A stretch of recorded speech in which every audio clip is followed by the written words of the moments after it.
Et ça, c'est une phrase aussi j'ai mis en grand dans le bouquin, c'est prenez soin de vous pour mieux prendre soin des autres. Parce que si vous n'êtes pas bien, comment voulez-vous que votre entourage, que vos clients soient bien? Lesintelligences.com, votre extracteur de connaissances.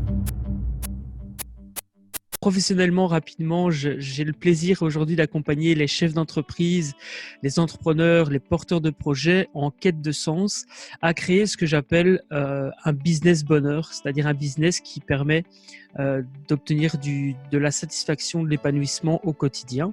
Ça, c'est vraiment le focus sur lequel je travaille aujourd'hui. La première chose à faire, c'est de mieux se connaître pour mieux entreprendre. Et c'est clair qu'on a la possibilité aujourd'hui de créer une boîte qui nous correspond, dans laquelle on est suffisamment à l'aise, dans laquelle on s'épanouit au quotidien, et aussi une boîte qui nous permet, une entreprise qui nous permet de travailler avec les personnes avec qui on a réellement envie de travailler.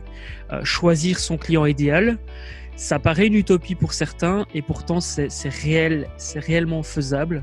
Et je partage comment moi je fais, et je partage de la théorie aussi dans le bouquin par rapport à ça. Pour revenir à cette notion de création de valeur, je souhaitais vraiment juste mettre le point sur le fait qu'un business bonheur, c'est pas un business égoïste. C'est un business qui, certes, me permet d'être épanoui et qui contribue d'autant plus à la vie des autres, des personnes qui nous entourent, que ce soit les clients et les proches.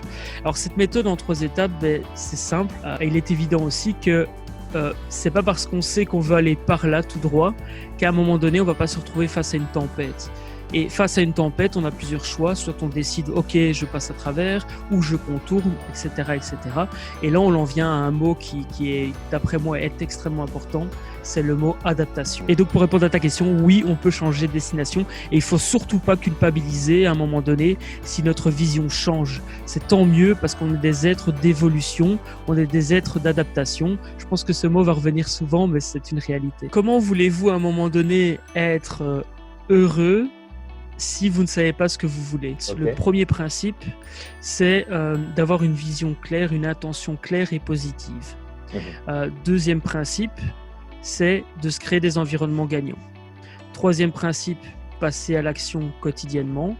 Quatrième principe, c'est de réaliser une introspection. Et puis, cinquième principe, c'est prendre ses responsabilités. Il y a un mot qui est important pour moi et que tu as dit, c'est la responsabilité. La première chose à savoir, c'est que comme on est 100% responsable de la manière dont on interprète les choses, on est 100% responsable aussi des actions que l'on fait.